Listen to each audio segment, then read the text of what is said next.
नमस्कार, यहाँहरू सम्पूर्णमा स्वागत छ। सङ्गठित संस्था लक्षित पूर्व योग्यता परीक्षा अर्थात् प्री टेस्टको नमुना सेट प्रश्नोत्तरको यो अर्को नयाँ भिडियो श्रृङ्खलामा। प्रत्येक दिन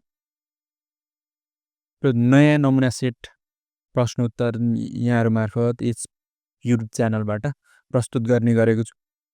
सोही अनुरूप आज 9 नमुना सेटको प्रश्नोत्तरको छलफल लिएर उपस्थित भएको छु।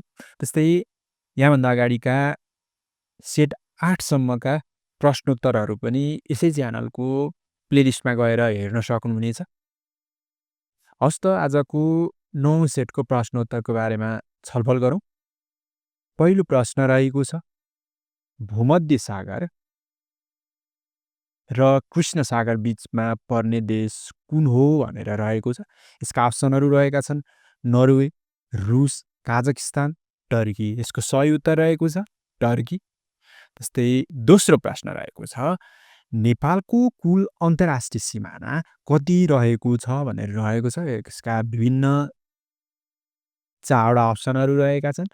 त्यसमध्ये चाहिँ यसको सही उत्तर चाहिँ 2926 किलोमिटर रहेको छ, जसमध्ये चाहिँ 1690 किलोमिटर चाहिँ इन्डियासँग रहेको छ भने 1236 किलोमिटर चाहिँ चाइनासँग चाहिँ सिमाना जोडिएको छ। त्यस्तै तेस्रो प्रश्न रहेको छ, नेपालको जलसम्पदाले कति प्रतिशत क्षेत्र ओगटेको छ भन्ने रहेको छ। अब यसमा नि विभिन्न 4वटा अप्सनहरू रहेका छन्, जसमध्ये चाहिँ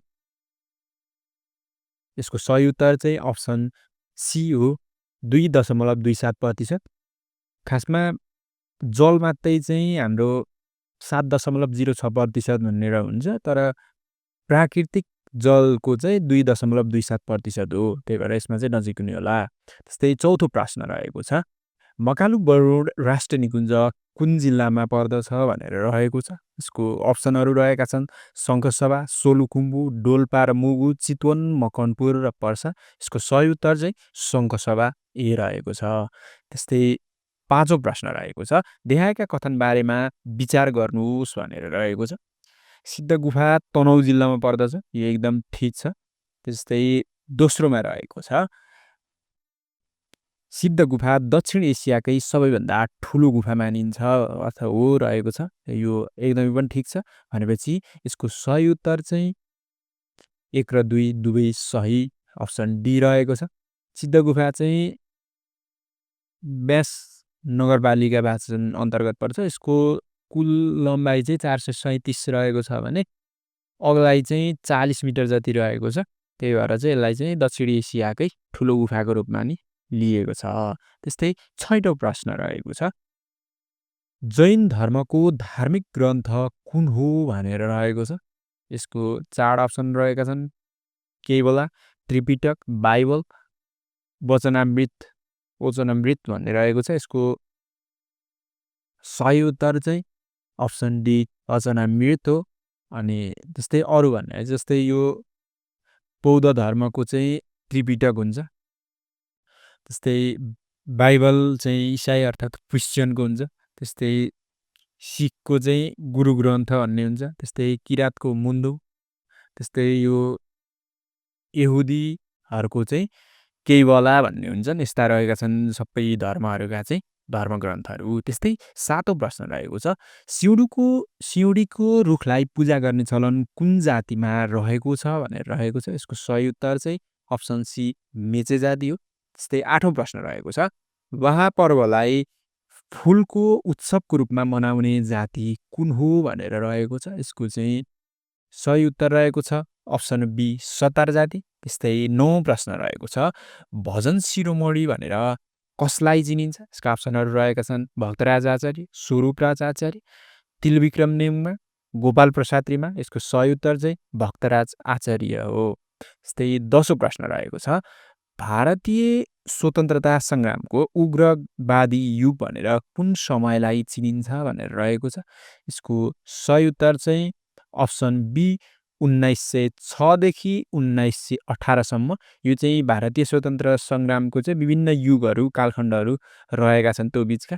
त्यो मध्येको चाहिँ उग्रवादीको युग चाहिँ यो रहेको छ। त्यस्तै 11औं प्रश्न रहेको छ, क्षेत्रफलका आधारमा नेपालको सबैभन्दा ठुलो औद्योगिक क्षेत्र कुन हो भनेर रहेको छ। यसको सही उत्तर रहेको छ हेटौँडा औद्योगिक क्षेत्र।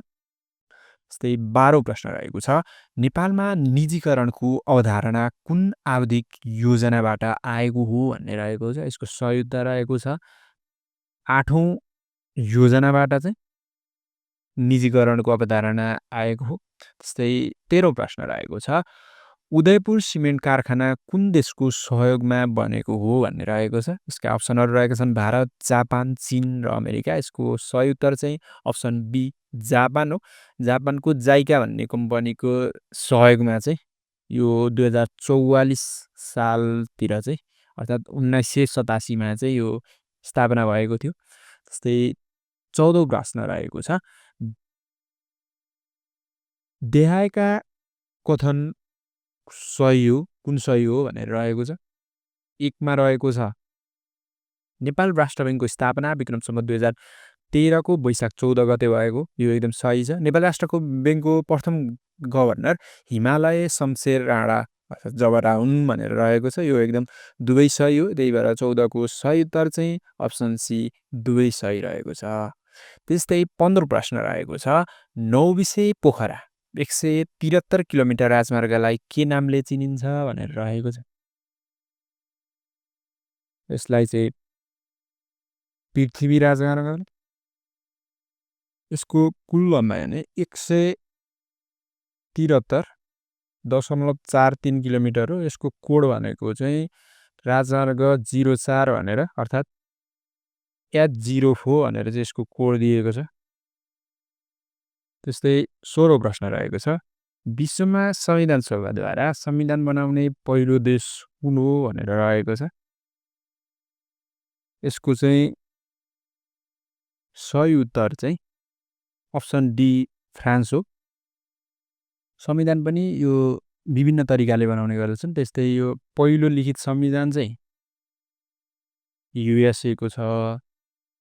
त्यस्तै सबैभन्दा लामो संविधान चाहिँ इन्डियाको छ। त्यस्तै संविधान त छ तर लिखित संविधान नभएको चाहिँ फेरि बेलायतको हो। त्यस्तै संविधान सभाबाटै पारित भएको भनेको फ्रान्सबाट भइहाल्यो। नेपालको संविधान सभाबाट पारित चाहिँ यो विश्वमा 44औं संविधान हो।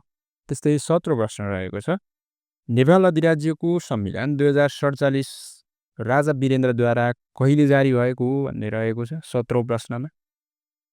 यसको सही उत्तर चाहिँ 2047 साल कार्तिक 23 गते हो, अप्सन ए रहेको छ। त्यस्तै 18औं प्रश्न रहेको छ, संविधान अनुसार अभिष्ट अधिकार कसको अधिकारभित्र पर्दछ भनेर रहेको छ। यसको सही उत्तर चाहिँ अप्सन ए सङ्घको अधिकारको क्षेत्रभित्र पर्दछ। यो चाहिँ संविधानको धारा 58 मा रहेको छ। यदि कुनै सङ्घ प्रदेश र स्थानीय तहमा चाहिँ कुनै पनि अधिकार छुट्याइएको छैन भने बाहेक त्यो बाहेकका अधिकार चाहिँ सङ्घ अन्तर्गत पर्ने गर्दछ। त्यसै 19औं प्रश्न रहेको छ, न्याय सम्बन्धी हक संविधानको धारा 20 मा उल्लेख छ भने महिलाको हक कति धारामा रहेको छ। यो चाहिँ धारा 38 मा रहेको छ।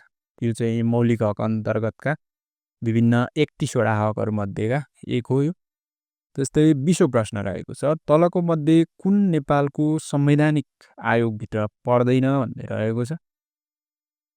अब नेपालको संवैधानिक आयोगको कुरा गर्नुपर्दाखेरि चाहिँ 13 वटा संवैधानिक आयोग रहेका छन्, जसमध्ये अख्तियार दुरुपयोग अनुसन्धान आयोग, महालेखा परीक्षक, लोकसेवा आयोग, निर्वाचन आयोग, राष्ट्रिय मानव अधिकार आयोग, राष्ट्रिय प्राकृतिक स्रोत तथा वित्त आयोग, राष्ट्रिय महिला आयोग, राष्ट्रिय दलित आयोग, राष्ट्रिय समावेशी आयोग, आदिवासी जनजाति आयोग, मधेसी आयोग, थारू आयोग, मुस्लिम आयोग गरेर चाहिँ जम्मा 13 वटा चाहिँ संवैधानिक आयोगहरू रहेका छन्। अब यसमध्ये चाहिँ यो राष्ट्रिय सूचना आयोग भन्ने चाहिँ संवैधानिक आयोगभित्र पर्दैन। यसको सही उत्तर त्यही नै हो। अन्तर्राष्ट्रिय पर्वतीय सङ्ग्रहालय कुन जिल्लामा रहेको छ भन्ने रहेको छ। यसको सही उत्तर चाहिँ पोखरा कास्कीमा। जुन चाहिँ 2060 सालतिर स्थापना भएको हो। त्यस्तै 22औं प्रश्न रहेको छ। बिमस्टेकको प्रथम शिखर सम्मेलन कुन देशमा सम्पन्न भएको हो भन्ने रहेको छ। यसै ब्याङ्कक थाइल्यान्डमा भएको, यो चाहिँ 2004 को जुलाई 31 मा भएको थियो। त्यस्तै 23औं प्रश्न रहेको छ। इन्टरपोलको प्रधान कार्यालय कहाँ रहेको छ भनेर रहेको छ। यसका विभिन्न अप्सनहरू रहेका छन्, जसमध्ये चाहिँ यसको सही उत्तर चाहिँ फ्रान्सको लियोनमा रहेको छ इन्टरपोलको प्रधान कार्यालय। यो चाहिँ विश्वको सबैभन्दा ठुलो अन्तर्राष्ट्रिय प्रहरी सङ्गठन हो, जसको स्थापना चाहिँ सन् 1923 मा चाहिँ भएको थियो। त्यस्तै 24औं प्रश्न रहेको छ। सार्कको प्रथम शिखर सम्मेलन कुन देशमा सम्पन्न भएको थियो भनेर रहेको छ। यो चाहिँ बङ्गलादेशको ढाकामा चाहिँ सम्पन्न भएको थियो। त्यस्तै 25औं प्रश्न रहेको छ। विश्व व्यापार सङ्गठन WTO को प्रधान कार्यालय कहाँ रहेको छ भनेर रहेको छ। यो चाहिँ यसको सही उत्तर चाहिँ जेनेभा स्विजरल्यान्डमा। त्यस्तै 26औं प्रश्न रहेको छ। नेपालमा DNA परीक्षणको सुरुवात कहिलेबाट भएको हो भन्ने रहेको छ। DNA को कुरा गर्नुपर्दाखेरि चाहिँ यो चाहिँ विक्रम सम्वत 2066 को असोजको 19 बाट चाहिँ DNA परीक्षण चाहिँ नेपालमा सुरु भएको। त्यस्तै 27औं प्रश्न रहेको छ। पाराओलम्पिक 2024 मा काँस्य पदक विजेता नेपाली खेलाडी को हुन् भनेर रहेको छ। यो चाहिँ एउटा इतिहास नै रहेको छ, ऐतिहासिक जित नै रहेको छ। अहिलेसम्म चाहिँ ओलम्पिकमा कुनै पनि खेलाडीले चाहिँ पदक ल्याउन सकेका थिएनन् नेपालबाट चाहिँ। यसमा चाहिँ पेलेसा गोवर्धनले चाहिँ काँस्य पदक जितेकी थिइन्। त्यस्तै 28औं प्रश्न रहेको छ। सेतो कोइला भनेर कुन पदार्थलाई चिनिन्छ भनेर रहेको छ। यसको सही उत्तर चाहिँ जलविद्युत ऊर्जालाई चाहिँ चिनिन्छ। जलविद्युत चाहिँ नेपालको एकदमै जल्दोबल्दो स्रोत रहेको छ। यसबाट चाहिँ आर्थिक अर्थतन्त्रलाई चाहिँ निकै उजागर गर्ने चाहिँ क्षमता रहेको छ। लगभग 83,000 मेगावाटको चाहिँ विद्युत उत्पादन क्षमता रहेको चाहिँ विभिन्न अध्ययनहरूले देखाएको छ। हालसम्म चाहिँ लगभग 3900 जति चाहिँ विद्युत चाहिँ उत्पादन, मेगावाट विद्युत चाहिँ उत्पादन भइसकेको छ। त्यस्तै 29औं प्रश्न रहेको छ। विश्वको सबैभन्दा पुरानो धातु कुन हो भनेर रहेको छ। यसको सही उत्तर चाहिँ अप्सन डी तामा रहेको छ। त्यस्तै 30औं प्रश्न रहेको छ। देखाएका कथन कुन सही छ भनेर रहेको छ। सबैभन्दा गह्रौँ धातु लिथियम हो, यो गलत रहेको छ। सबैभन्दा हलुका धातु ओस्मियम हो, यो पनि गलत रहेको छ। सबैभन्दा हलुका धातु चाहिँ लिथियम हो, अनि सबैभन्दा गह्रौँ धातु चाहिँ ओस्मियम हो। यो चाहिँ ठ्याक्क उल्टो गरेको छ, त्यही भएर चाहिँ यसो दुवै गलत हो। यसको अप्सन चाहिँ सही उत्तर चाहिँ अप्सन डी दुवै गलत हो। 31औं प्रश्न रहेको छ। सहभागितामूलक व्यवस्थापनको अवधारणा ल्याउने व्यवस्थापनविद को हुन् भनेर रहेको छ। यसको सही उत्तर चाहिँ अप्सन बी रेनिस लिङ्कर्ट रहेका छन्। त्यस्तै 32औं प्रश्न रहेको छ। अपिस rate system shop management on the art of cutting metals the principle of S management नामक कृतिका लेखक को हुन् भनेर रहेको छ। यसको सही उत्तर चाहिँ अप्सन ए एफडब्ल्यू टेलर हुन्। त्यस्तै 33औं प्रश्न रहेको छ। समस्याहरू समाधान गर्न लिने निर्णयहरूलाई ड्यास भनिन्छ भनेर रहेको छ। यसका अप्सनहरू हेरौँ। नियोजित निर्णय, सामूहिक निर्णय, सैद्धान्तिक निर्णय, व्यावसायिक निर्णय भनेर रहेको छ। यसको सही उत्तर चाहिँ अप्सन ए नियोजित निर्णय हो। त्यस्तै 34औं प्रश्न रहेको छ। आरोग्य शब्द कुन क्षेत्रबाट लिएको हो भनेर रहेको छ। यसका अप्सनहरू रहेका छन् इन्जिनियरिङ, चिकित्सा, शिक्षा र पर्यटन। यसको सही उत्तर चाहिँ अप्सन बी हो, चिकित्सा क्षेत्रबाट चाहिँ लिएको हो। त्यस्तै 35औं प्रश्न रहेको छ। कस्तो प्रकारको नेतृत्व शैलीमा मातहतका कर्मचारीहरूलाई स्वनिर्देशित, स्वनियन्त्रित र स्वउत्प्रेरित हुन्छन् भनेर रहेको छ। यसका अप्सनहरू रहेको छ प्रजातान्त्रिक, स्वतन्त्र, क्रियाशील नेतृत्व, माथिका कुनै पनि होइन। यसको सही उत्तर चाहिँ स्वतन्त्र हो। स्वतन्त्र प्रकारको नेतृत्व शैलीमा चाहिँ मातहतका कर्मचारीहरू स्वनिर्देशित, स्वनियन्त्रित र स्वप्रेरित हुँदै गर्दछन्। चाहिँ 36औं प्रश्न रहेको छ। सार्वजनिक संस्थानले देखाएका कुन क्षेत्रमा बढी काम गर्छ भनेर रहेको छ। यसका अप्सनहरू रहेका छन् कृषि र वित्त, सञ्चार, स्वास्थ्य र ऊर्जा, केवल व्यापार, केवल सेवा उद्योग भनेर रहेको छ। यसको सही उत्तर चाहिँ सञ्चार, स्वास्थ्य र ऊर्जा चाहिँ सार्वजनिक संस्थानको चाहिँ बढी काम गर्ने गर्दछ। त्यही भएर यसको सही उत्तर चाहिँ अप्सन बी रहेको छ। जस्तै 37औं प्रश्न रहेको छ। सार्वजनिक संस्थानको निर्णय प्रक्रिया कस्तो हुन्छ भनेर रहेको छ। अप्सनहरू रहेका छन् स्वायत्त र सरकारी निर्देशनमा, पुनः निजी, विदेशी नियन्त्रित, अप्सन डी रहेको छ स्वतन्त्र। यसको सही उत्तर चाहिँ विदेशी नियन्त्रित रहने गर्दछन्। त्यस्तै 38औं प्रश्न रहेको छ। सार्वजनिक संस्थानको घाटा व्यवस्थापन कसरी गरिन्छ भनेर रहेको छ। यो चाहिँ सरकारको अनुदानबाट चाहिँ यसको घाटाको व्यवस्थापन गर्ने गर्दछ। त्यस्तै 39औं प्रश्न रहेको छ। संस्थागत सामाजिक उत्तरदायित्व अन्तर्गत कम्पनीले कुन किसिमका कार्यक्रम गर्न सक्दछ भनेर रहेको छ। यसको अप्सनहरूमा चाहिँ सामाजिक उत्थानका कार्यक्रम, कर्मचारीलाई बढी काम दिने, बजार दबाउने, नाफा लुकाउने भनेर रहेको छ। यसको सही उत्तर चाहिँ अप्सन ए सामाजिक उत्थानका कार्यक्रम भन्ने रहेको छ। त्यस्तै 40औं प्रश्न रहेको छ। सार्वजनिक संस्थानले कस्तो प्रकारको उत्पादन गर्छ भनेर रहेको छ। यसका अप्सनहरूमा चाहिँ सामूहिक उपभोगका वस्तु, व्यक्तिगत उपभोगका वस्तु र विलासिता वस्तु भनेर रहेको छ। यसको सही उत्तर चाहिँ सामूहिक उपभोगका वस्तु भन्ने रहेको छ। त्यस्तै 41औं प्रश्न रहेको छ। सार्वजनिक संस्थानमा मानव संसाधन नीतिमा कुन विषयहरू समावेश हुन्छन् भनेर रहेको छ। यसको सही उत्तर चाहिँ कर्मचारी भर्ना, प्रशिक्षण, मूल्याङ्कन र पदोन्नति चाहिँ मानव संसाधन नीतिमा चाहिँ समावेश भएका हुन्छन्। त्यस्तै 42औं प्रश्न रहेको छ। सामान्यतया लेखा प्रणालीले कस्तो प्रकारको रिपोर्ट तयार पार्छ भनेर रहेको छ। यो चाहिँ लेखा प्रणाली चाहिँ मुख्यतः कानुनी रिपोर्ट गर्दैन, सामाजिक रिपोर्ट नि गर्दैन, बजारको रिपोर्ट नि गर्दैन। यसले चाहिँ वित्तीय रिपोर्ट चाहिँ तयार गर्ने गर्दछ। जस्तै 43औं प्रश्न रहेको छ।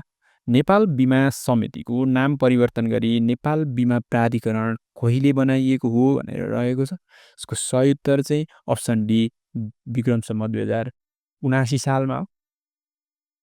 कर्मचारीलाई नयाँ काम सिकाउन वा दक्षता बढाउन दिने प्रक्रिया के हो भनेर रहेको छ। यसका अप्सनहरू रहेका छन् छनौट, प्रशिक्षण, वित्तीय योजना, बजार विश्लेषण। यसको सही उत्तर चाहिँ अप्सन बी प्रशिक्षण हो।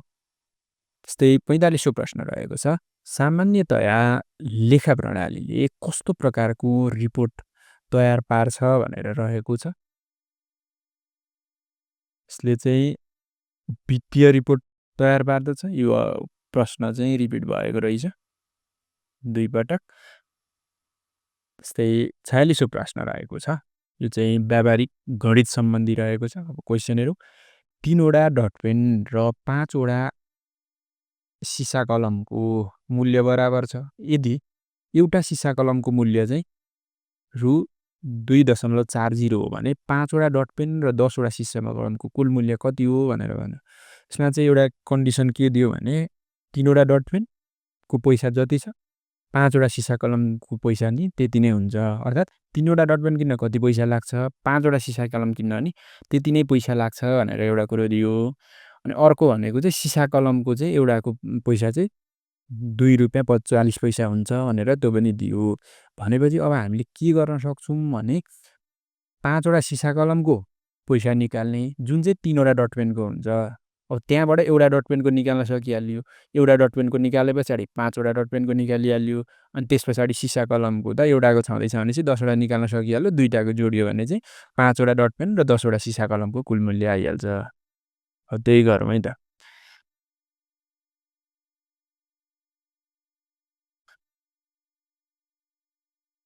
एउटा सिसा कलमको मूल्यहरू 2.40 छ भने अब हामी निकालौँ 5 वटाको सुरुमा 5 वटाको कति होला 5 इन्टु 2.40 होला यो भनेको कति हुन्छ चोटी हेरिहालौँ 5 दुना 10 10 र उता 5 चौको 20 20 भनेपछि 12 भयो भनेपछि 5 वटा सिसा कलमको 12 अरे अब यहाँ कन्डिसन के दिएको छ 3 वटा dot pen is equal to 5 वटा सिसा कलम अब 3 वटाको हामीले 5 वटाको कति निकाल्यौँ 12 भनेपछि 3 वटा डट पेनको 12 रुपियाँ रहेछ एउटा डट पेनको कति होला 12 का मुनि 3 4 आयो अब हामीले डट पेन कति वटाको सोधेको छ 5 वटाको 5 वटा डट पेनको कति होला 5 चौको 20 रहेछ अब सिसा कलमको निकालौँ सिसा कलम कति वटा छ 10 वटा छ हामीलाई एउटाको दिएकै छ एउटा सिसा कलमको 2.40 छ 10 वटा सिसा कलमको कति होला 10 इन्टु 2.40 इज इक्वल टु कति होला 24 रुपियाँ होला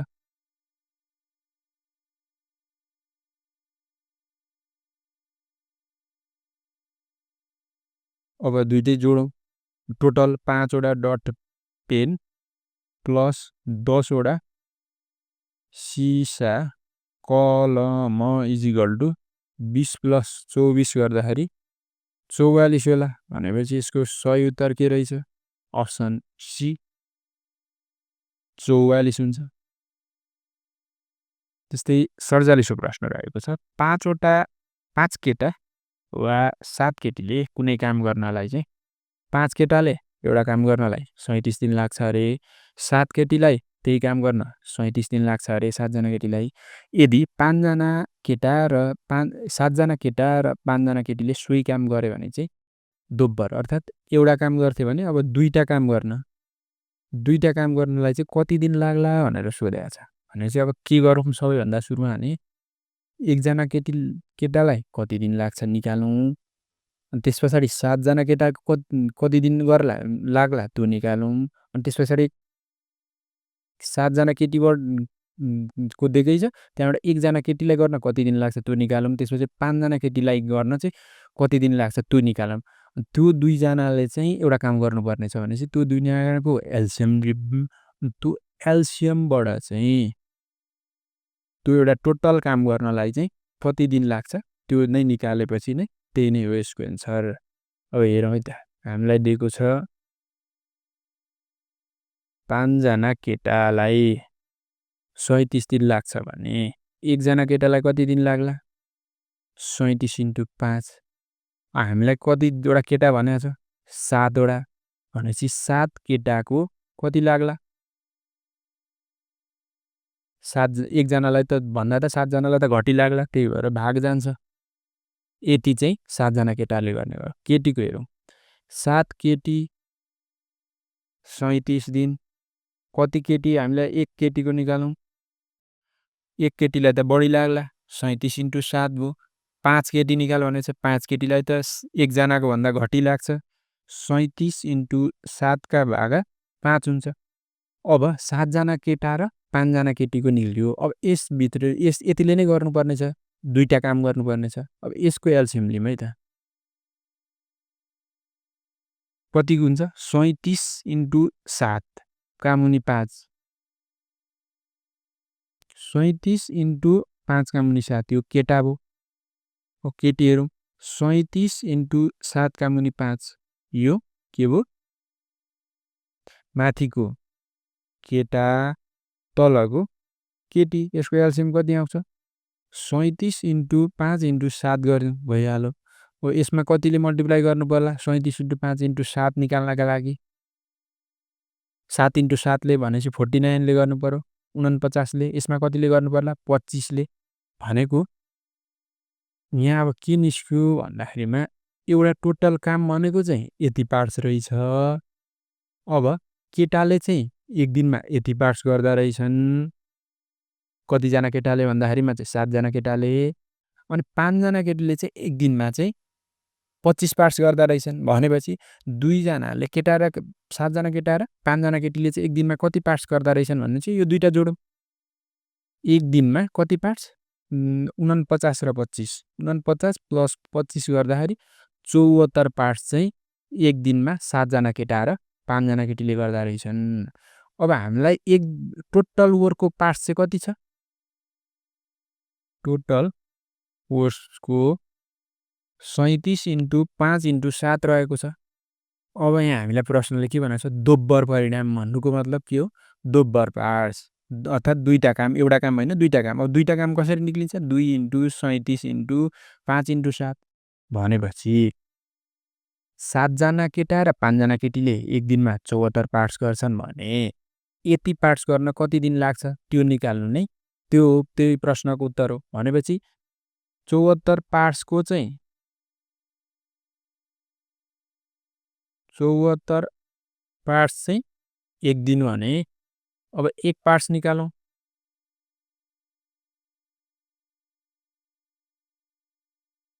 एक पार्ट्सको कति हुन्छ?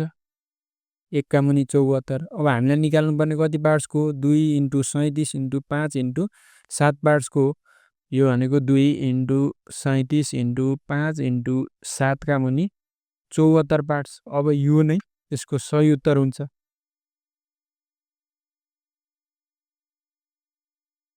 अब 37 ले 74 लाई कतिचोटि जान्छ? 2 चोटि। यो 2 र 2 काटियो अनि 7 पञ्चे कति हुन्छ भन्दाखेरिमा चाहिँ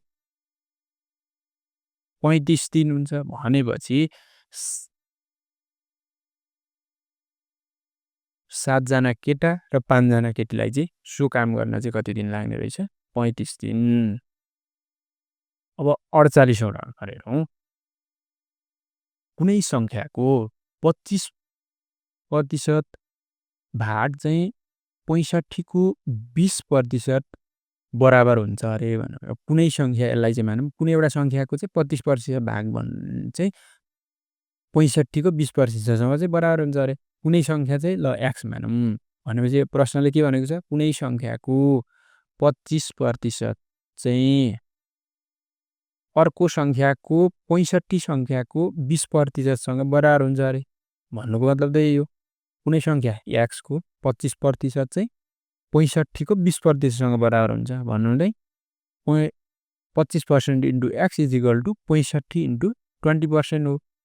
यो र यो काट्यो 0, 5 × 25, 5 चौको 20, 5 1 आन 5, 15 आयो, 5 तिया 15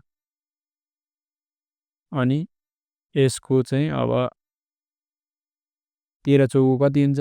52 हुन्छ। भनेपछि यसको सही उत्तर चाहिँ कति हो? 52 हो।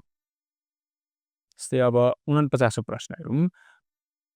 दुई व्यक्तिहरू रमेश र सुरेशको उचाइको अनुपात भन्नुको मतलब यिनीहरू दुईटाको रेसियो चाहिँ कति छ अरे? 5 × 5:6 छ अरे। अब यो मध्ये सुरेशको उचाइ चाहिँ 6 फिट 3 इन्च छ अरे सुरेशको। भनेपछि यिनीहरूको रेसियो x कमन मानियो भने रमेशको कति होला रेसियो? 5x होला। सुरेशको कति होला? 6x होला। अनि हामीलाई के दिएको छ? सुरेशको उचाइ चाहिँ 6 फिट 2 इन्च भनेपछि सुरेशको चाहिँ 6 फिट 3 इन्च दिएको छ भन्नुको मतलब नै 6x = त्यति हो। यो फिटलाई चाहिँ हामी इन्चमै लगौँ। 1 फिटमा चाहिँ कति इन्च हुन्छ? 12 इन्च हुन्छ। भनेपछि 12 × 6 गरौँ। 12 × 6 = 72, 72 मा 3 जोडौँ भनेपछि 6 फिट भन्नुको मतलब चाहिँ 75 रहेछ। 6x भनेको। अब हामीलाई के को सोधेको छ? रमेशको उचाइ कति हो? रमेशको अनुपात कति छ? 5x छ। भनेपछि हामीलाई उत्तर निकाल्नु पर्ने 5x को। 6x को छँदैछ भने 1 को निकाल्न सक्यो। 1 को निकाल्दा 75 का मुनि 6x भयो। अनि 5x को निकाल्नु पर्यो। x को मात्र निकाल्दाखेरि अब 75